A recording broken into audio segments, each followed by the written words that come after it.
നമ്മുടെ ഇന്ത്യ മാറുകയാണ്. അതായത് വിദേശ രാജ്യങ്ങളെ പോലെ നമ്മുടെ ഇന്ത്യയും മാറിക്കൊണ്ടിരിക്കുകയാണ്. ലോകത്തെ വലിയ നഗരങ്ങളെ പോലെ, അതായത് ചൈനയിലെയും സൗദിയിലെയും ഒക്കെ റോഡുകളിലെ ഒരു നിലവാരം നമുക്കറിയാം, എത്ര അത്യാധുനികമായ റോഡുകളാണ് എന്നുള്ളത്. ആ നിലവാരത്തിലേക്ക് നമ്മുടെ ഇന്ത്യയെ ഉയർത്തുകയാണ് പ്രധാനമന്ത്രി നരേന്ദ്രമോദി.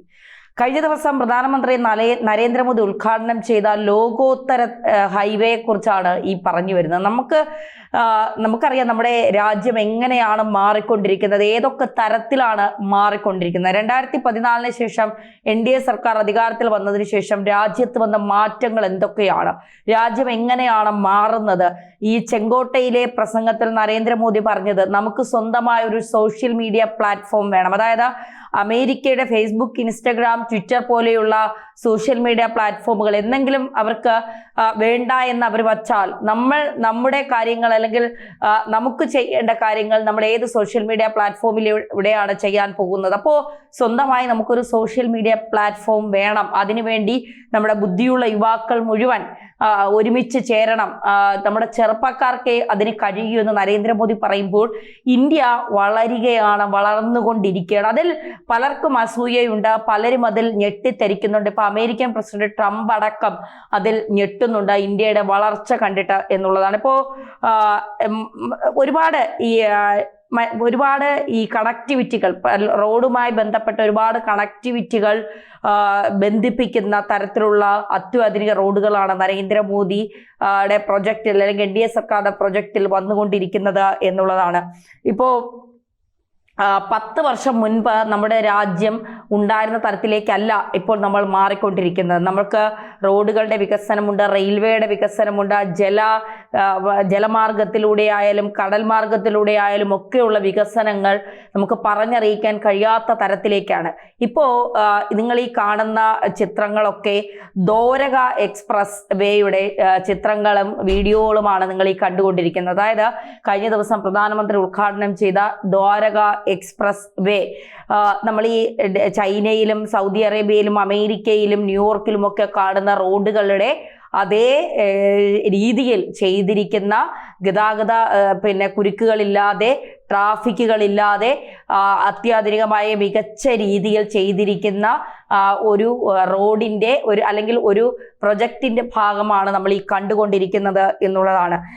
2 നഗരങ്ങളെ തമ്മിൽ കണക്ട് ചെയ്യാനുള്ള 2 മേജർ ഹൈവേ പ്രോജക്റ്റുകളാണ് നമ്മുടെ NDA സർക്കാർ അല്ലെങ്കിൽ നമ്മുടെ ഇന്ത്യൻ സർക്കാർ കൊണ്ടുവന്നിരിക്കുന്നത്. അതിൽ ഒരെണ്ണം, ഇതിന്റെ ചിലവെന്ന് പറയുന്നത് 11,000 കോടി രൂപയുടെ ചിലവിലാണ് ഈ 2 ഹൈവേ പ്രോജക്റ്റുകൾ, മേജർ ഹൈവേ പ്രോജക്റ്റുകൾ നമ്മൾ തയ്യാറാക്കിയിരിക്കുന്നത് എന്നുള്ളതാണ്. ഒന്ന് ദ്വാരക എക്സ്പ്രസ് ഹൈവേ വേ, അതാണ് കഴിഞ്ഞ ദിവസം പ്രധാനമന്ത്രി നരേന്ദ്രമോദി ഉദ്ഘാടനം ചെയ്തത്. അത്യാധുനിക സംവിധാനങ്ങളുള്ള ഈ 11,000 കോടി ചിലവിൽ നിർമ്മിച്ച ദ്വാരക എക്സ്പ്രസ് വേ, അതിന്റെ 2024 ഹരിയാന സെക്ഷൻ 19 കിലോമീറ്റർ ഉള്ളത് നരേന്ദ്രമോദി ഉദ്ഘാടനം ചെയ്തിരുന്നു. അതിന്റെ 10.1 കിലോമീറ്റർ ഉള്ള ഭാഗമുള്ള ഡൽഹി സെക്ഷനാണ്, ദ്വാരക എക്സ്പ്രസിന്റെ ഡൽഹി സെക്ഷനാണ് പ്രധാനമന്ത്രി നരേന്ദ്രമോദി കഴിഞ്ഞ ദിവസം ഉദ്ഘാടനം ചെയ്തത്. ഇനി ഇതിലുള്ള മറ്റൊരെണ്ണം അർബൻ എക്സ്പ്രസ് വേ ആണ്. 25 കിലോമീറ്റർ ഉള്ള അർബൻ എക്സ്പ്രസ് വേ ആണ് ഇനി ഉദ്ഘാടനം ചെയ്യാനുള്ളത്. അപ്പോ ഇത് നമ്മുടെ വികസിതമായ ഒരു രാജ്യത്തിൽ അല്ലെങ്കിൽ വികസിച്ചുകൊണ്ടിരിക്കുന്ന ഒരു രാജ്യത്തിൽ നമുക്കിത് വലിയ അത്ഭുതമായി തോന്നില്ല. പക്ഷേ വികസ്വരമായ ഒരു രാജ്യത്തിൽ ഇത് നമുക്ക് അത്ഭുതകരമായി തന്നെ തോന്നും. നമ്മൾ ന്യൂയോർക്കിലൊക്കെ നമ്മുടെ മുഖ്യമന്ത്രിയും മരുമകനും ഒക്കെ റോഡുകളെ കുറിച്ച് പഠിക്കാൻ ജപ്പാനിലും ന്യൂയോർക്കിലും ഒക്കെ പോയിട്ടുണ്ട്. നമ്മുടെ കേരളത്തിലെ റോഡുകളുടെ അവസ്ഥ കണ്ടാൽ നമുക്കറിയാം, കുണ്ടും കുഴികളും, ഒരു മഴക്കെട്ട് വന്നാൽ ഉണ്ടാവുന്ന പ്രശ്നങ്ങളൊക്കെ. പക്ഷേ രാജ്യത്തെ ഏറ്റവും കൂടുതൽ മാറ്റിമറിക്കാൻ പോകുന്നത് അവിടുത്തെ റോഡുകളാണ്. ഗതാഗത കുരുക്കുകളില്ലാതെ സുഗമമായി യാത്ര ചെയ്യാൻ കഴിയുന്ന റോഡുകളാണ് രാജ്യത്തിന്റെ ആദ്യ വികസനത്തിന്റെ പടി എന്ന് പറയുന്നത്. അവിടേക്ക് തന്നെയാണ് നരേന്ദ്രമോദി സർക്കാർ ഊന്നൽ നൽകിയിരിക്കുന്നത് എന്നുള്ളതാണ് നമുക്ക് മനസ്സിലാക്കാൻ സാധിക്കുന്നത്. അതായത് മികച്ച റോഡുകൾ, മികച്ച എക്സ്പ്രസ് വേകൾ, ആധുനികമായ സംവിധാനങ്ങൾ, ആധുനികമായ റോഡുകൾ, ട്രാഫിക്കുകൾ, ഗതാഗത കുരുക്കില്ലാത്ത, ട്രാഫിക്കുകളില്ലാത്ത റോഡുകൾ, അത്യാധുനികമായ റെയിൽവേ സംവിധാനം, സംവിധാനങ്ങൾ, ആധുനികമായ ട്രെയിനുകൾ, അതായത് പല വിദേശ രാജ്യങ്ങളിലുമുള്ള പോലത്തെ ആധുനികമായ ട്രെയിനുകൾ, കടൽ, ജലം, റോഡ്, ആകാശം മാർഗമുള്ള അത്യാധുനികമായ സംവിധാനങ്ങൾ, അങ്ങനെ മൊത്തത്തിൽ ഇന്ത്യ മാറുകയാണ്. ഇന്ത്യയെ നരേന്ദ്രമോദി മാറ്റിയെടുക്കുകയാണ്. നമുക്ക് എല്ലാം നമ്മുടെ സ്വദേശീയമായ കാര്യങ്ങൾ വേണമെന്ന് ചെങ്കോട്ടയിൽ നരേന്ദ്രമോദി പ്രസംഗിക്കുമ്പോഴും നമ്മുടെ യുദ്ധവിമാനങ്ങളടക്കം എഞ്ചിനുകളടക്കം ഇന്ത്യയിൽ തന്നെ നിർമ്മിക്കാനുള്ള എല്ലാ സംവിധാനങ്ങളും നമുക്ക് ഉണ്ടാക്കണമെന്ന് പറയുമ്പോഴും നമ്മൾ തദ്ദേശീയമായി നിർമ്മിച്ച ബ്രഹ്മോസ് മിസൈൽ അടക്കമാണ് പാകിസ്ഥാനെ നെഞ്ചു തുളച്ച് കയറിയത്, അവിടുത്തെ ഭീകര കേന്ദ്രങ്ങളെ തുളച്ച് കയറിയത് നമ്മൾ തദ്ദേശീയമായി നിർമ്മിച്ച ബ്രഹ്മോസ് മിസൈൽ അടക്കമുള്ളവയാണ് എന്ന് പറയുമ്പോൾ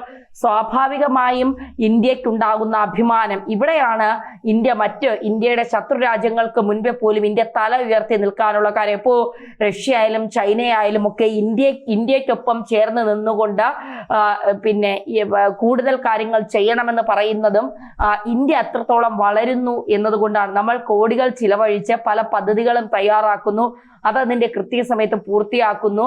ഇപ്പൊ ഈ ദ്വാരക എക്സ്പ്രസ് ഹൈവേ ഒക്കെ കണ്ടാൽ നമ്മൾ വല്ല വിദേശ രാജ്യങ്ങളിലുമാണോ ചെന്ന് നിൽക്കുന്നത് എന്ന് നമുക്ക് തോന്നിപ്പോവും. അത്രമാത്രം അത്യാധുനികമായ രീതിയിലാണ് ആ ദ്വാരക ഹൈവേ എക്സ്പ്രസ് വേകൾ തയ്യാറാക്കിയിരിക്കുന്നത്. അതുപോലെയാണ് അർബൻ എക്സ്പ്രസ് വേകളും അതും തയ്യാറാക്കിയിരിക്കുന്നത് അത്യാധുനികമായ അത്രയും വലിയ വിപുലമായ രീതിയിലാണ്. അപ്പോൾ ഇന്ത്യയുടെ കുതിപ്പ് എന്ന് പറയുന്നത് പ്രതിരോധ മേഖലയിലായാലും സാമ്പത്തിക മേഖലയിലായാലും നമ്മുടെ എന്താ പറയുക ഗതാഗത സൗകര്യ മേഖലയിലായാലും ഒക്കെ ഇന്ത്യ കുതിച്ച് വളരുന്ന ഒരു കാഴ്ചയാണ് കാണാവുന്നത്.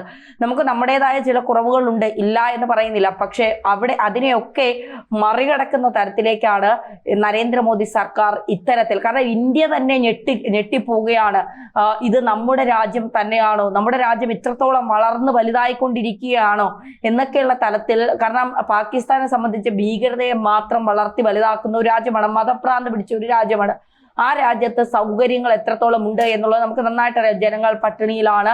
അതുപോലെ തന്നെയാണ് നമ്മുടെ അയൽ രാജ്യമായ ബംഗ്ലാദേശിന്റെ അവസ്ഥയും. ജമാഅത്തെ ഇസ്ലാമുകൾ ഭരണം ഏറ്റെടുത്തതോടുകൂടി ബംഗ്ലാദേശിലെ ജനങ്ങളുടെ അവസ്ഥയും നമുക്ക് എന്താണെന്നറിയാം. ഇപ്പോൾ അമേരിക്കയുടെ അവസ്ഥയും, അമേരിക്ക ഈ കാണുന്നത് പോലെ ലോകത്തെ വലിയ സമ്പന്ന രാജ്യങ്ങൾ അല്ലെങ്കിൽ ലോക പോലീസാണെന്നൊക്കെ പറയുമ്പോഴും അമേരിക്കയും ട്രംപിന്റെ കീഴിൽ അധപ്പതിച്ചുകൊണ്ടിരിക്കുന്ന ഒരു കാഴ്ചയാണ് നമുക്ക് കാണാൻ സാധിക്കുന്നത്. ഇവിടെ ഇന്ത്യ വളരെ വേഗം കുതിച്ചുയരുകയാണ്. ആ കുതിപ്പിന് മുന്നിൽ നമ്മളും ഇങ്ങനെ അതിനൊപ്പം എത്താൻ ഇങ്ങനെ ഓടിക്കൊണ്ടിരിക്കുകയാണ്. പുതിയ വന്ദേ ഭാരത് കൊണ്ടുവന്നപ്പോൾ ഇവിടെ വലിയ രീതിയിലുള്ള സമ്മർദ്ദങ്ങൾ അല്ലെങ്കിൽ വിമർശനങ്ങളൊക്കെ ഉണ്ടായി. വന്ദേ ഭാരത് എന്തിനാണ് ഇപ്പോൾ ഇതിന്റെ ആവശ്യം, എന്താണ്? നിരന്തരം വന്ദേ ഭാരതിനെതിരെ ആക്രമണങ്ങൾ ഉണ്ടാകുന്നു, കല്ലെറിയൽ ഉണ്ടാകുന്നു, വന്ദേ ഭാരതിനെ എന്താ പറയുക ഇല്ലാതാക്കാൻ ശ്രമിക്കുന്നു. അത്തരത്തിലുള്ള കാഴ്ചകളൊക്കെ നമ്മൾ കാണുന്നുണ്ട്. പക്ഷേ അതിനെയൊക്കെ മറികടന്നുകൊണ്ട് വിമർശനങ്ങളെയും ആരോപണങ്ങളെയും ഒക്കെ വേണ്ട രീതിയിൽ ഉൾക്കൊണ്ടുകൊണ്ട് വേണ്ടാത്തതിനെയൊക്കെ കളഞ്ഞുകൊണ്ട് ഇന്ത്യ കുതിക്കുമ്പോൾ ഓരോ ഇന്ത്യക്കാരനും ഞെട്ടിത്തെരിച്ച് നിൽക്കുകയാണ്. നമ്മുടെ ഇന്ത്യ മാറുകയാണ്,